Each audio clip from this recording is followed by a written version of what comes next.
platforms. So good evening, ladies and gentlemen. My name is Frank Educational Gilmore, and I want to thank everyone for tuning in to the Ward F Community Forum meeting. This forum is to address issues in Ward F, and this forum is just essentially for Ward F community to come together to try to help one another, leverage our advocacy and address issues as they're specifically dedicated to Ward F. So again, I do want to thank everyone for tuning in. Please follow us on all social media platforms, Instagram, Facebook, and also on YouTube as well, all at Ward F Community Forum. If you have any questions, comments, concern, please continue to send them in. Please email us at wardfcommunityforum@gmail.com. Again, this is a collective. It's not about me. It's not just about the team. It's about all of us. This is something that we're trying to bring the entire Ward F together. So again, if anyone have issues out there that they feel like we're not addressing, please send us an email, please send us a message, and we want to make sure all voices are heard. We want to make sure everything is inclusive of the entire Ward F. I'm in extremely high spirits looking at the record number of individuals who came to vote in the presidential election. I'm just very optimistic that we can begin to hold the powers that be more accountable. I'm very optimistic that we're no longer going to allow elected officials to only come around during election and campaigning season like that. So I'm just very elated right now to be a part of this. A huge thank you to my team as people are spending countless hours and dedicating their time to enhance the quality of life in Ward F and to bring forth issues in our community.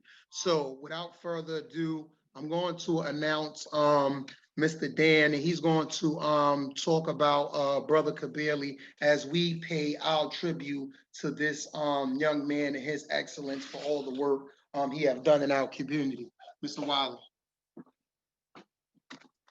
Thank you, Brother Gilmore, for your introduction and this opportunity to come before your audience to speak about my brother, Kabili Tayari. I met Kabili some 51 years ago at the age of 17 when I first started attending Jersey City State College.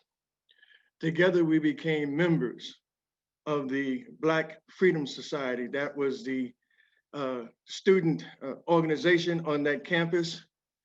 And I watched Kabili growth and development from those early years into the man that he has become in terms of being an icon and a legend in this community. The most important thing, perhaps, that I can speak to you about in terms of his training, in terms of his passion and commitment and his intensity to serve not just the Black community in particular, but all people who love justice, all people who believe in the righteousness of the cause for African Americans to continue their struggle as the agenda itself was laid out during the 1960s during the Civil Rights Movement. Kabili was often very strong in his presentation of our history that addressed the fact that Martin, Malcolm, Elijah, Frederick, Sojourner, Harriet, they were all about a particular blueprint. That blueprint at its core was the liberation of African people. Kabili stayed true to himself and to those principles and values that I first met him, that when he walked into any of the Black Freedom Society meetings in that Black Student Center room, he was always the one to raise the important issues. Jersey City has truly lost an important man, an important fighter for justice. Kabili Tayari is my brother. For a number of years, we've traveled across this country. I've seen him perform his commitment and his passion at such gatherings as the National Black Independent Political Parties Convention, both in Gary, Indiana, and in also Little Rock, Arkansas. We went to the homes of Miss Daisy Bates. We also attended a police homicides conference sponsored by the National Black Conference of Black Lawyers in California at Pepperdine University. The National Black United Fund and its meetings across the country. We had an opportunity to attend 2 of those together. He was, in every sense of the word, as he would often like to refer to me and Joe Charles and Ray Brown, his road dogs. We did a lot together. And folks, while I believe it's important that I can come on and talk to you about Kabili Tayari and some of the his special achievements, but know this, he loved the struggle and he loved Black people.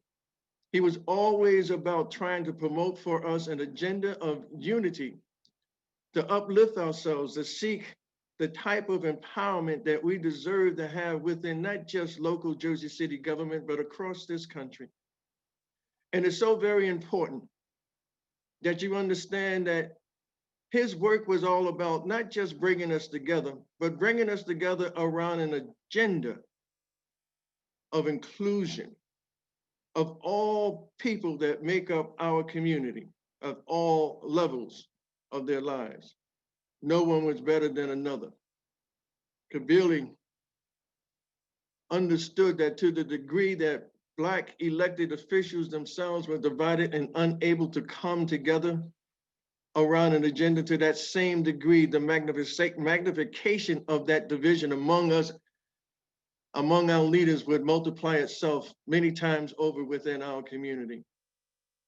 If there's any one thing that we can do and should do to honor Kabili's memory, it's to organize, belong to some organization, seek to serve our people in this community to the best of our ability with every sense of excellence that we can muster within ourselves.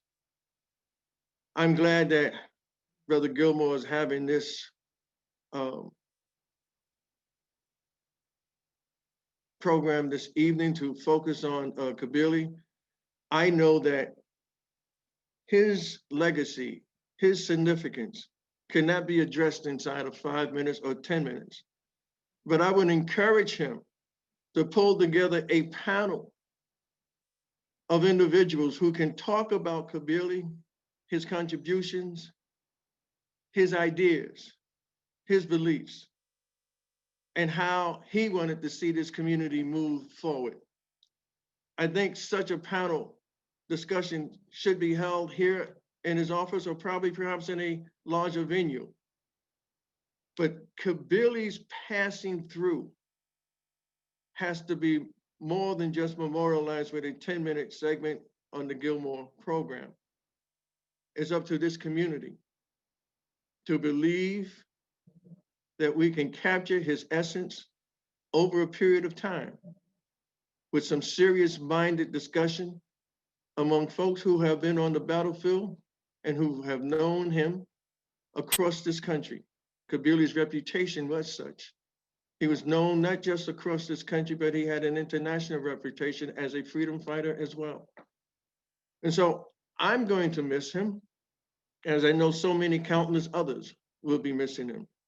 For those of you who would like to have details about his homegoing celebration, his homegoing service, let me say to you that on Tuesday of next week, from 12 to 6, there will be a public viewing of Kabili at the Heavenly Temple Church at 15 Martin Luther King Drive. And because of the sad state of affairs in terms of COVID, we would ask everybody to practice safety, social distancing, and wear a mask. There will be a service for his family and very close friends earlier in the morning, but the church is going to be open for 6 hours. And we would ask that you come through to pay your respects to this giant in our community. I want to lastly give a salute to Al Sullivan, the columnist, in his writing of an article remembering Jersey City's civil rights leader, Kabili Tayari.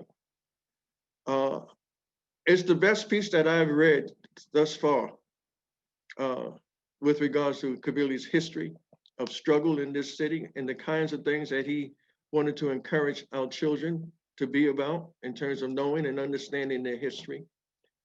And the fact that, you know, he belonged to not just the National Black Independent Political Party, but the New Jersey Black Issues Convention, the New Jersey Association of Black Educators, the African Liberation Support Committee. Kabili's achievements, his commitments, you know, just span over 5 decades. And I just want to share with you something that I had prepared in honor of my friend, my brother. And it simply reads as follows. Rest in peace, Kabili Tayari, my dear brother. You have truly served God and his people as a good and faithful servant warrior in the fight against social injustice and institutional racism. Thank you for defending, preserving, promoting, and teaching the hidden truths about African and African American history and culture in your strong and loud voice. Thank you for your powerful example of courage over the course of many years and the loving sacrifices that you have made on behalf of all people. Your urgent call for all of us to organize and unite around common interests, to further educate and arm the masses with basic truths against fake facts will prayerfully grow roots in the not too distant future. Thank you for being an excellent role model for our children and demonstrating like Frederick, Marcus, Martin, Malcolm, Adam, and Amiri, what it takes to be a proud and fearless Black man in America. I want to say thank you for the time that you allowed me to have to address a few comments about Kabili, very special brother in my life. And every year, as we're about to approach Kwanzaa, for the last 25, 35 years, Kabili has led such a celebration. I want you to have a special memory of him when the Kwanzaa does arrive and roll around and all of us participate in our special way to celebrate that African American holiday. So Brother Gilmore, thank you again for inviting me here this evening to say a few words. I hope I've said something of meaning to help move people forward and capturing and gathering and retaining a special and fond memory of Brother Tayari. He'll be sorely missed, but he'll live forever in the hearts of those of us who love justice and are willing to continue to fight for it and the empowerment of oppressed peoples everywhere. Thank you. Oh, wow. Thank you, Mr. Dan, for those powerful words as we begin to honor a giant, man. Thank you very much for those powerful words.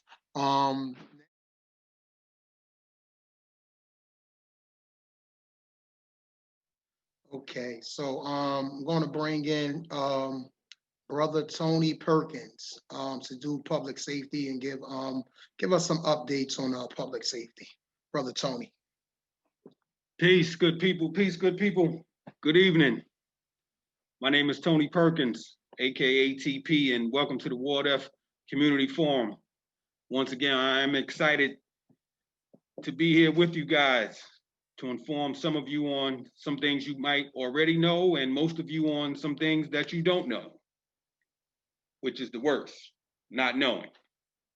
But we're gonna dive right into it. I want to thank the brother Dan for giving us that great remembrance of the good brother Kabili Tayari. And just to reflect on that, I was a neighbor of Brother Kabili on Virginia Avenue, right here in Jersey City. And that brother did a lot. He was definitely a strong pillar here in Jersey City. Activism through the roof, and very inspirational. Every interaction I had with Brother Kabili, he always left me with something strong to walk with, which we can always appreciate. His stature was very, very thin, but his words were powerful. And we're gonna miss that brother. So may Allah be pleased with him. Ameen. And we're gonna dive right into it. But first we're gonna go with what's plaguing the community so much, which is COVID-19. And I just wanna run down and give y'all an update on a couple of testing sites that we can reach. That's definitely accessible to all of us. I wanna start with a public safety headquarters on 465 Marin Boulevard, Jersey City, New Jersey. One testing site. We have Hudson Regional Hospital, 55 Meadowlands Parkway, Secaucus, New Jersey. We have Ultra Care Health Mart Pharmacy, 568 West Side Avenue. All of these places are accessible, people. This virus is plaguing not only our communities, but the country. And we have to do what we have to do to keep everybody safe, not only ourselves, but our family members as well, and also our friends. Next, we have the Quest Diagnostics, 2854 John F. Kennedy Boulevard, Jersey City, New Jersey. They also have another location at 129 Washington Street, the lower level in Hoboken, New Jersey, which is also accessible. We have 3495 JFK Boulevard in Jersey City, another testing site. We have Riverside Medical Group in Hoboken, 1405 Madison Street, Hoboken, New Jersey. It's a few of them, so just bear with me, but we all can use the update. Genesis Diagnostics Incorporated, 575 Manila Avenue, Jersey City, New Jersey. City MD, 32 Journal Square Plaza, Jersey City, New Jersey. They also have several locations here in Jersey City. 340 Grove Street, Jersey City, New Jersey. 231 Washington Street in Hoboken, New Jersey. We also have Dr. Inariva Primary Care, 206 Washington Street, Jersey City, New Jersey. We have Prompt MD Urgent Care, 201 Marin Boulevard, 3B, Suite 3B, Jersey City, New Jersey. They also have various locations. 309 First Street, Hoboken, New Jersey. Last but not least, we have Diligent Urgent Care, which is located at 3807 Bergen Line Avenue, Union City, New Jersey. So we have several locations, people. It's a must we get out here and get tested. It's very important. Our people are dying. Our family members, we are losing family members. We are losing friends. We are losing enemies. We are losing people in general. And we have to find some type of solution within ourselves to combat this virus. So it starts with self. COVID cases are rising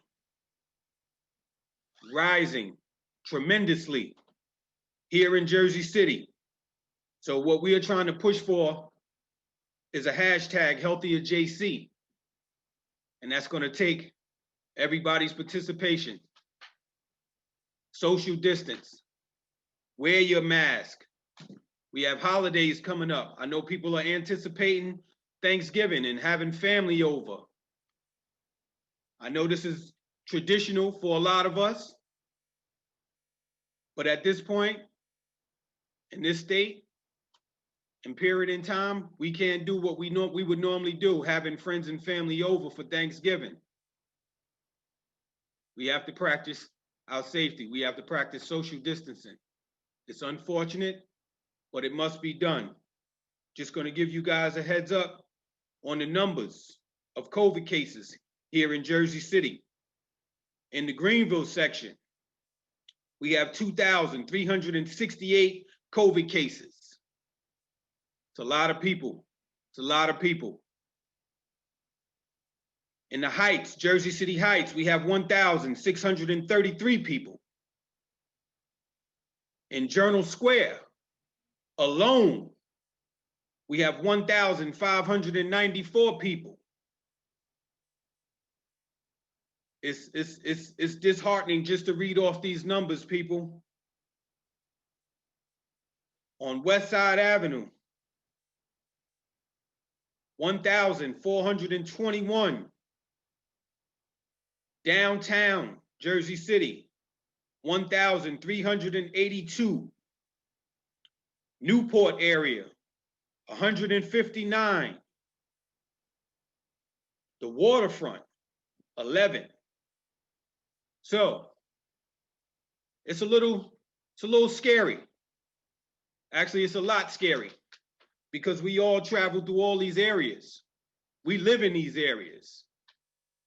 And for these numbers to be at the height that they are in, is scary. So we must get out there and get tested. Let your family and friends know to get tested. Also, hashtag mask up JC. Jersey City is definitely has a mailing mask to all households. Put your emails on there, get your mask, people. It's very imperative that we do this. Safety is key. Safety is key. Moving on to the next thing, we have district locations and captains, which is very important. The East District, commanded by Captain Benjamin J. Daly, located at 207 7th Street, which is downtown Jersey City. Phone number they can be reached is at 201-547-5477, approximately populated by 60,000 residents. Reach out to these people. They are your local officers. We have to be in touch with our officers. They are protecting us. So whatever issues that we might have, that's what they're there for. The West District, commanded by Captain Raymond Ortiz, located at 1 Jackson Avenue. Also, 201-547-5477, populated by 50,000 plus residents here in Jersey City. The South District, commanded by Captain Patrick Sullivan, located at 191 Bergen Avenue. Also 201-547-5477, populated by 55,000 residents. All this information that we are providing, take heed to it, people. It's needed. It's necessary. It's a must that we have all of this information that's being given tonight. With that being said, I want to thank everybody for tuning in tonight. Continue to tune in to the community forum. This is what we do, and it's imperative that we do this. I want everybody to stay safe, practice social distancing, have a great weekend, enjoy your holiday, and show love. Your brother, Tony Perkins, AKA TP. Peace. Okay. Thank you so much, Brother Perkins for that presentation on public safety, community updates, and the COVID thing. Just a little brief on a little more brief on COVID. The city is essentially like going out of their way to make sure as many people is tested as possible, as many people is tested, and these are free. These are free. So please make sure you go, it costs nothing. I'm taking so many COVID tests. I kind of like, I know the procedure. I almost go and get the Q-tip and put it in my nose myself.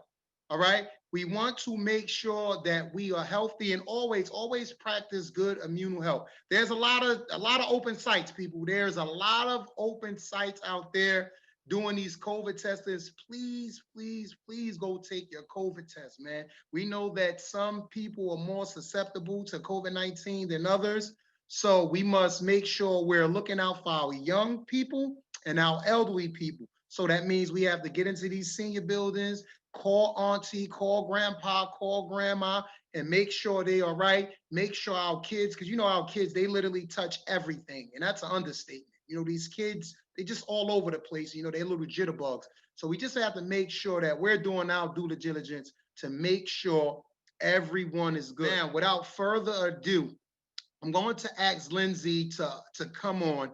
And people, please, all this stuff is important, right? But this is very imperative that you pay close attention to what Lindsay have to say as it relates to the master plan.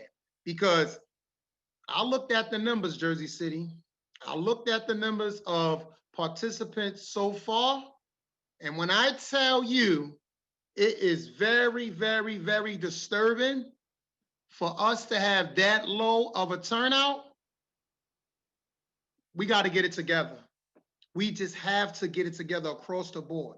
So without further ado, I'm going to allow Lindsay to come on to give the Jersey City Master Plan. She's going to talk about why it's important, talk about the links, and talk about all of the latest information as she talk about the Jersey City Master Plan. So Lindsay, are you here, Hello. Lindsay? I am here. Can you hear me okay? All right. So, good evening, everyone. My name is Lindsay Sigmund with Jersey City's Division of City Planning. I am the environmental planner for the city, and I am managing the open space element of the master plan rewrite, which I'm here to talk about this evening. So, to provide an overview, city planning is rewriting our land use element and our open space, recreation, and community facilities element of the master plan. I'm just going to call it the open space plan for shorthand. It's a bit wordy. So I'm going to go over what the master plan is, where we are in the process, and how you can get involved. So first, what is a master plan? A master plan is a vision for future growth and development of a municipality, and every town, city, every municipality in the state of New Jersey is required to adopt a master plan. Jersey City's master plan will be a community-wide land use policy guide, which will be adopted by the planning board.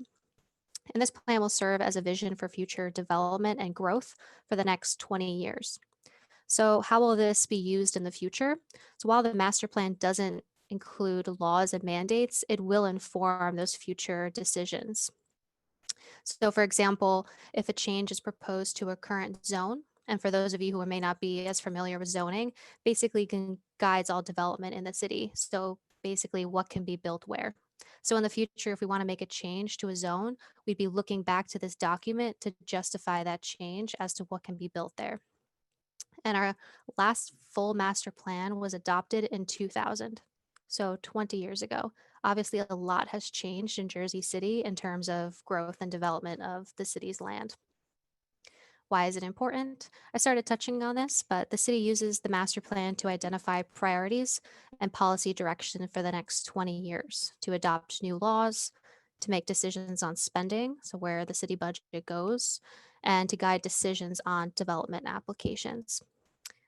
Other state, county, and local government agencies will use our master plan to better understand the city's priorities and to coordinate our projects that we're prioritizing.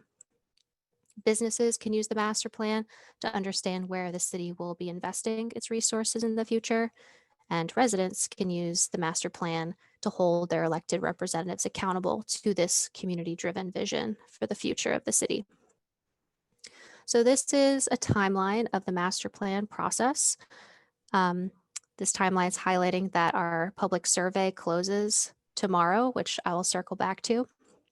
So I will say from the top that while this plan is being guided by Jersey City staff, we do have a team of consultants that will be writing the plan. And we work very closely with them to ensure that they're talking to the right people and they have all the information that they need. We kicked off the master plan back in March, right before COVID started to become, those cases started spiking. So we obviously didn't anticipate this overlapping with a pandemic. So the past couple months, we've just been gathering information, having conversations with people to inform that pink line, that's the existing conditions portion of the master plan. Plus, while we wanted to have in-person engagement this summer, to pop in to all the events that typically happen over the summer, and just to talk to people in person, because that's really the best way to communicate. It obviously wasn't the safe option. So we worked with what we had. We had some virtual meetings and we had a socially distanced public meeting actually in Ward F's Berry Lane Park back in October. And we've had our public surveys open since August. They were originally supposed to close in October, but based on the number and the spread of where people were responding, we decided to extend it to November 20th, which is tomorrow evening. And it's really important that this master plan is a community-driven plan. So it's really important that as we move into the next phase, draft plans and recommendations, that we have the feedback of the public to create that framework for the plan. While there'll be additional opportunities to get involved, this is just really the first step to really get a sense of where people's priorities are for the future of Jersey City. So right now we're wrapping up existing conditions. We're going to move into draft plans and recommendations and these small area vision plans, which I'll talk about in a little bit. And then we'll be presenting the final plan over the summer, so July or August 2021. So like I mentioned, we're rewriting the open space element and the land use element. On the other side of this graphic here, these are some previously completed elements of the master plan. We have the housing element, circulation element, the bike and pedestrian master plans, and some climate action and resiliency plans. So all of these elements and other resources that the city has completed to date, sorry, my heat is blowing on me, will be used to inform the creation of these new plans. And I think the bike master plan is a really great example of how we translate a master plan document into something physical, something that's built out. We had this vision for bike lanes and protected bike lanes throughout the city, and I'm sure all of you have seen these being built out in real time. So I think that's just a great example of how this document turns into something that you can see and use as a resident.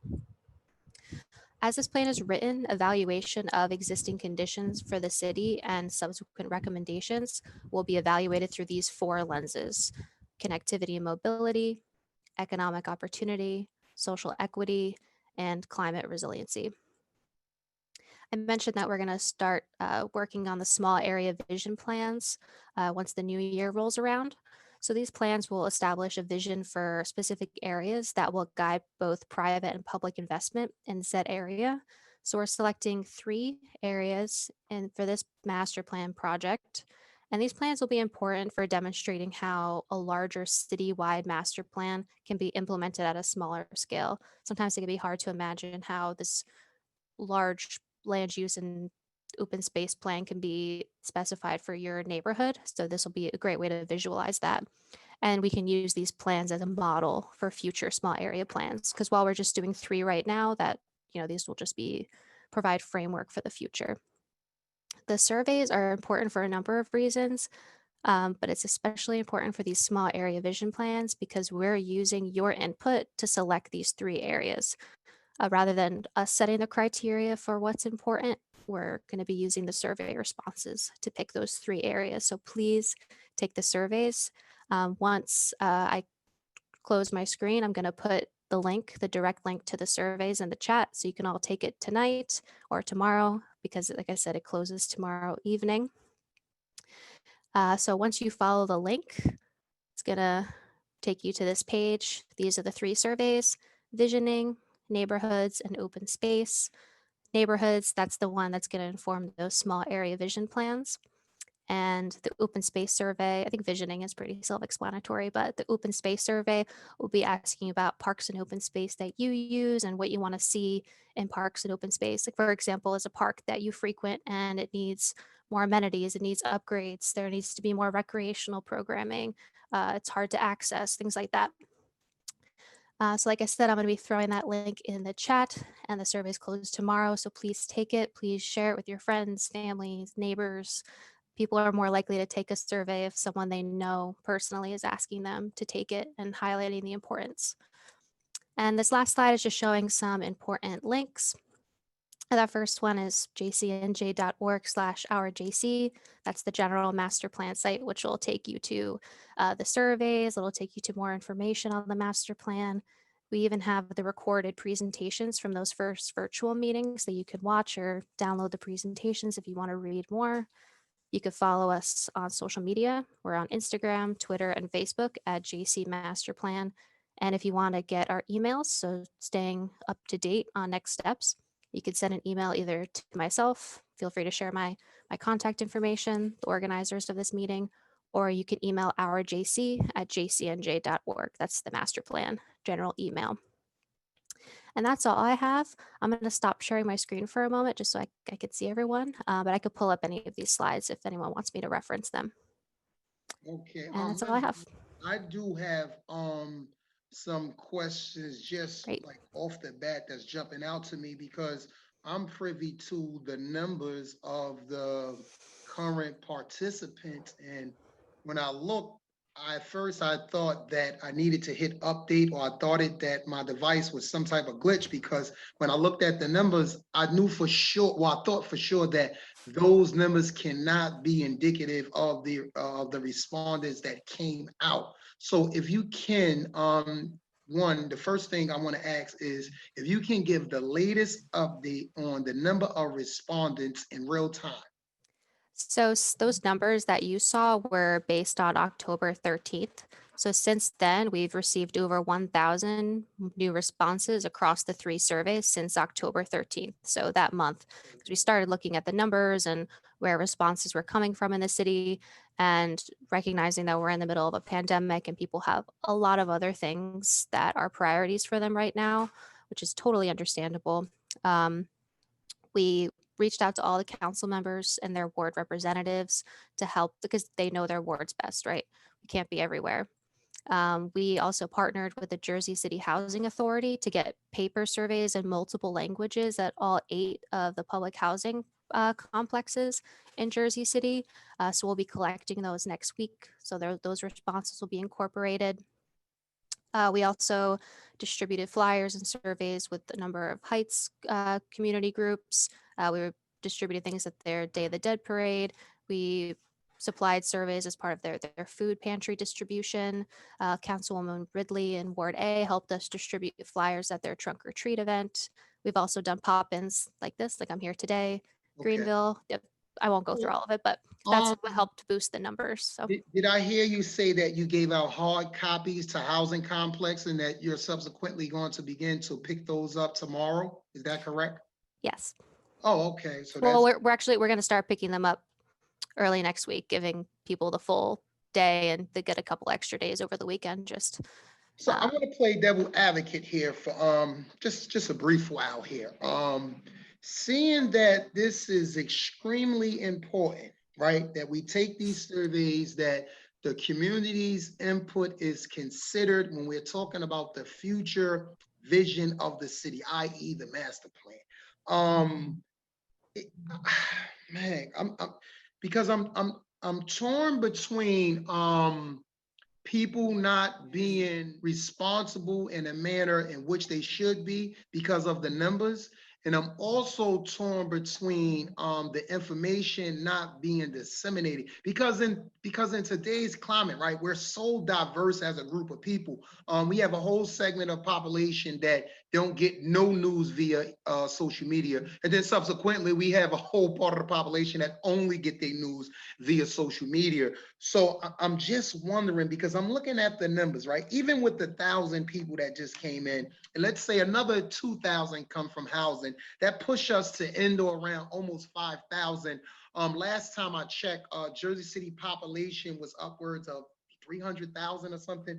And I'm just of the opinion that we must track as many surveys and get many participants as possible. And given we're in uncharted waters, right? Given this COVID-19 pandemic, and again, you and your team did not foresee COVID, as none of us have foresee this taking place. But I do know that you said y'all started in or around March by disseminating information, and you subsequently postponed it from October to tomorrow. Is there any numbers which will suggest that your office, I don't know if you're actually in charge of the postponements and how that go, but is there any number that will suggest that we should need another postponement? So we still need to pull the final data early next week to better understand where we are, not just numbers, because it's very unrealistic to even get half of Jersey City's residents to take This is a true. survey. This is just based on just surveying knowledge in general. What's really important is ensuring that it's representative of the population breakdown, which clearly that first round of numbers we pulled was Yeah. not. So that's why we did that extra poll. I know I'm creating such a sense of urgency, like fill out the survey, all that, very important, but it's not the last opportunity for engagement. We are working on developing interactive maps on this online platform to build more visual surveys, and we're going to be changing out those questions as we move along. We're targeting that for around Christmas, going into the new year. So there will be other opportunities for more focused surveys, and we'll be crafting those questions on a number of things, but based on a gap in responses, based on this data that we comb through next week. Yeah. So is there a possibility to merge with the mobile COVID units that's doing these rapid testing, seeing that individuals are at least taking advantage of these free testing at all these sites? Is there any way where we could kind of get 2 for 1, if you will?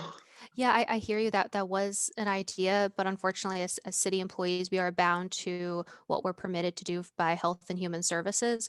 We wanted to go to even like in-person events. We wanted to table at farmers markets and things, and we were not permitted to do so as cases were on the rise. So it's really just more of a public health concern, especially going up to people who are waiting to get tested, who are either symptomatic or asymptomatic. So that was really the gap there. Once again, another curveball that a pandemic throws when you're trying to reach people.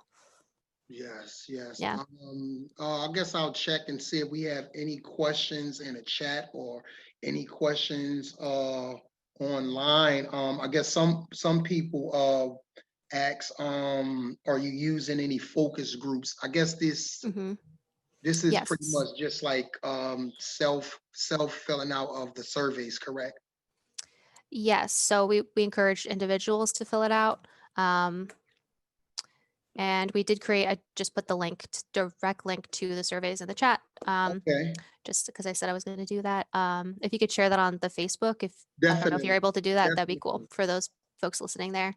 What was I saying? About focus, the young lady had a Oh, yes. question about focus group, and it's with some possibility, or if you guys would considering focus groups or whatever. Yeah, I think we're going to need to kind of reevaluate where we are based on the next round of responses, and pulling that data and like that report that I'm sure you took a look at and seeing where we are with the numbers and Yes. reevaluate from there. But we did do a number of stakeholder meetings with the land use and the open space team based on different topics. We even had like a developer roundtable.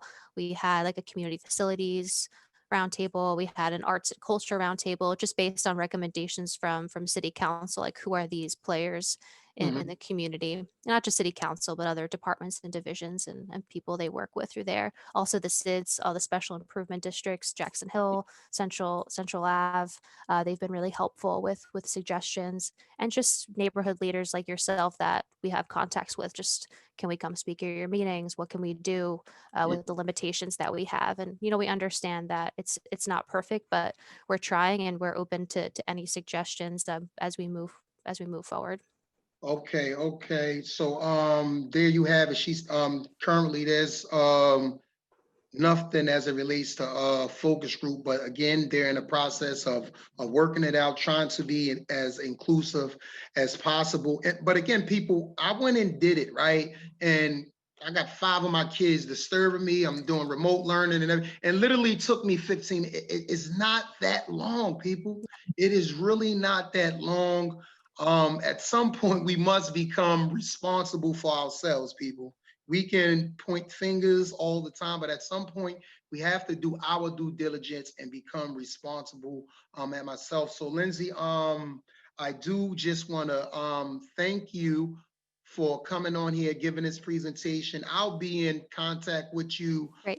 pretty much all day tomorrow, as I'm just trying to figure out how can we get as many people as possible. And off my head, I'm trying to think about a mechanism where I could offer off a raffle of about $500 just for individuals who just filled it out within the next 24 hours. So I'm just trying to figure out a mechanism which will show that they just filled it out, because you don't send an email confirmation, right, saying that you have filled this out or anything like that. I don't believe so.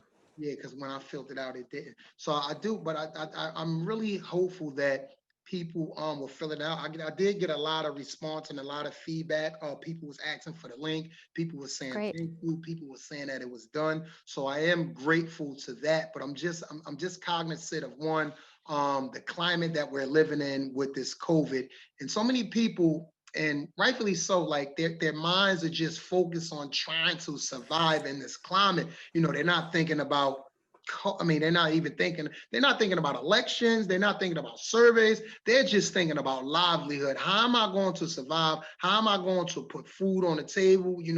We have unemployment lines from here to Czechoslovakia, and everything is just like, out of whack.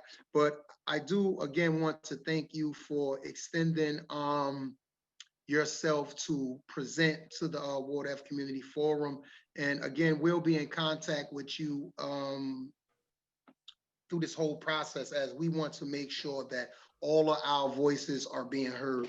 So if you have nothing else to say, we will be moving right along.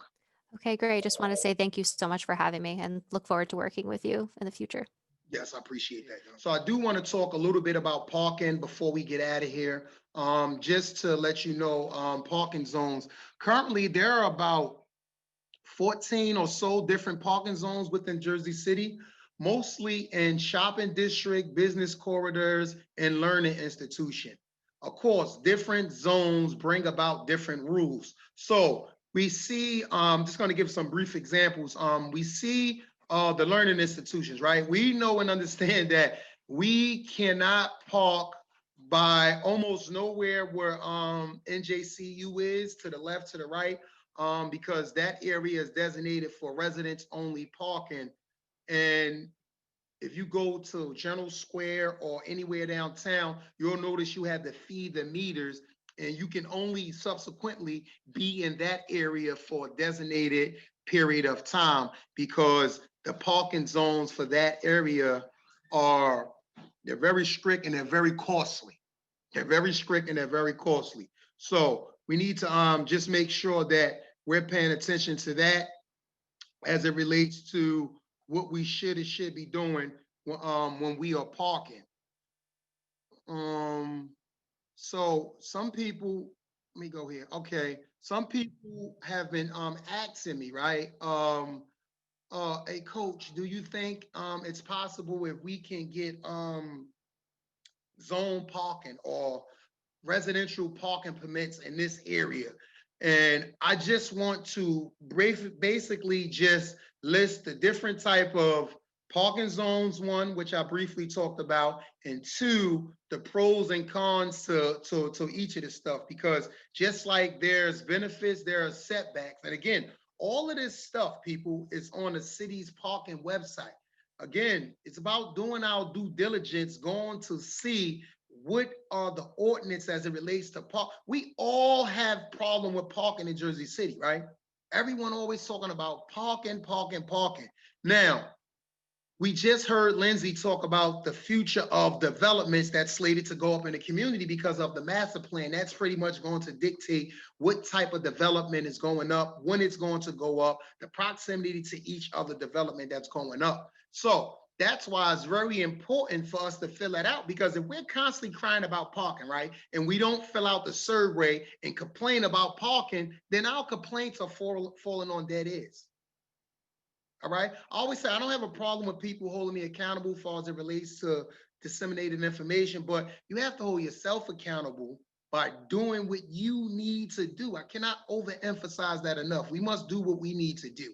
So I'm specifically going to talk about residential parking here. I was just on a Van Park meeting, and the parking director was on there, and they was basically saying, because people have asked me about this too, why don't we, because there's been complaints that people are parking too close to other cars and they're not giving them enough room to get out. So they want to do the lines. They want to do the parking lines. And I just caution people about the parking lines because, again, there are benefits and consequences behind all of these new implementations of rules. So while the lines may sort out who should be where, the lines also subsequently by default takes away parking spaces.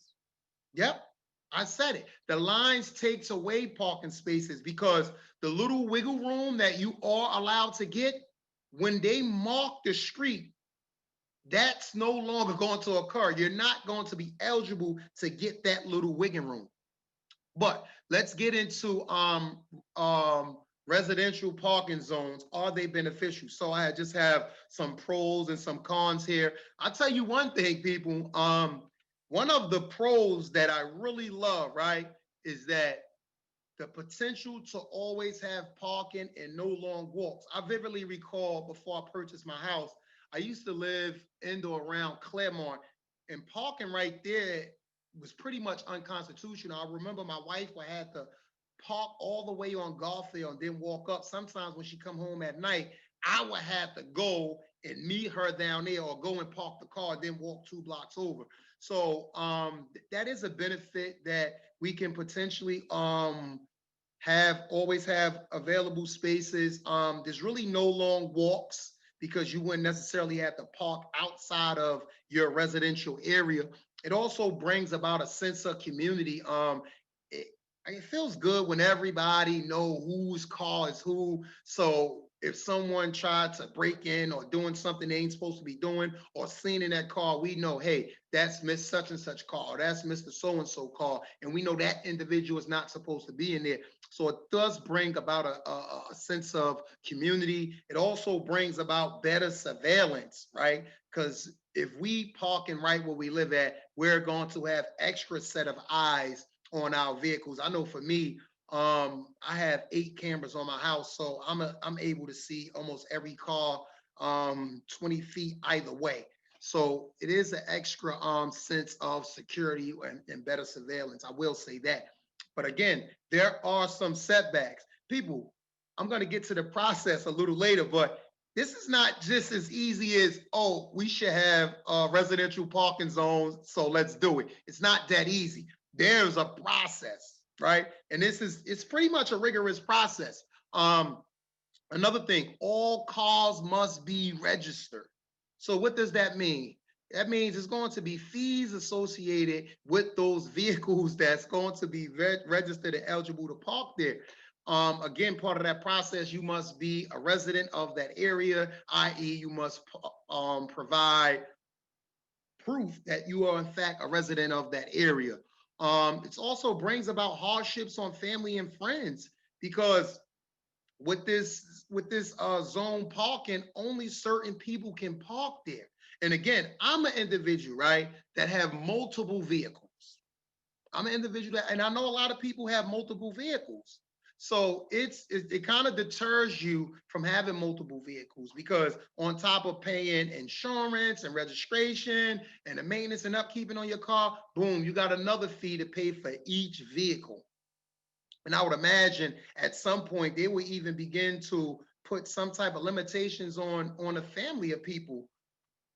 that's trying to get these zone parkings, man. Again, it's just so much. And I just urge you to meet this with caution. Again, I'm not trying to deter any particular area from advocating for parking. But I am saying that make sure we look into everything as it relates to where we want to park and things of that nature. I will say this, right? I think there is an opportunity for the Board of Education and the community to find a common ground. We know and understand that the schools are underfunded, correct? We also understand that there's a dire need for parking in the community.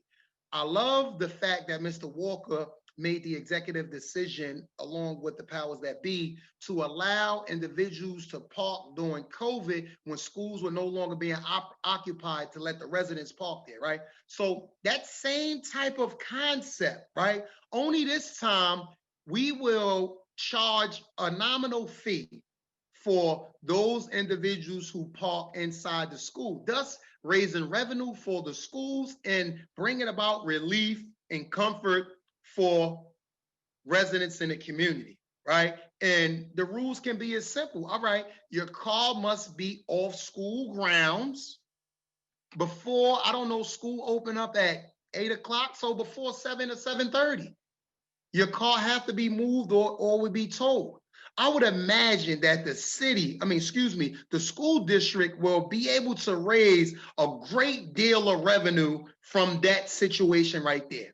I think that's a great opportunity and a great revenue stream for the school to bring in, as well as pretty much giving the community some comfortable level of knowing that they're not going to get tickets, because you know and understand, right, that Jersey City Parking Authority is issuing tickets 24 hours per day. Literally 24 hours per day. In fact, people's vehicles are being towed.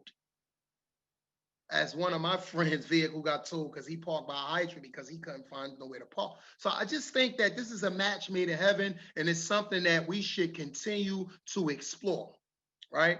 So that's how we will begin to rectify that in my assessment, right? Now let's get to talk about some criteria, because again, you think that it's just easy as, oh, we need to be in a residential parking area and it should be zoned for residents only. All right, well, here are some of the hurdles we must climb in order to get to the first phase of this. A residential area shall be deemed eligible for consideration as a residential permit parking zone if, based on surveys and studies prepared by or at the direction of the municipal engineer or the director of the Division of Parking Enforcement. Objective criteria establish that the residential areas is impacted by commuter vehicles for an extended period of time. What that's saying is that when they conduct this traffic study in said area, it must be proven that the commuters are taking up a substantial amount of street legal parking. In determining whether a residential area is eligible for designation as a residential permit parking zone, the factors to be considered shall include but are not limited to the extent of the desire and the need of residents for residential parking permits and their willingness to bear the administrative costs. Again, this stuff is not free. It brings about a financial burden for some people. So again, I'm just cautioning you, not trying to sway you either way. 90% of the legal on-street spaces are occupied by motor vehicles during the period proposed for parking restrictions. So, like I said, I gave you the example of NJCU, right? You can't park in that area, I think, I want to say after 5 o'clock. Or before 5 o'clock, yeah. You can't park, you could park, it must be after 5 or 6 o'clock. But the point in what I'm saying is that 90% of the street legal parking spaces are occupied by motor vehicles during that period proposed for the restriction, right? Then subsequently, 20% of the vehicles parking in the area during the period proposed for the parking restriction are commuters rather than residential vehicles. So again, you have to climb these hurdles. You have to climb these hurdles. It's not just easy as I think we should have it, so we should do it.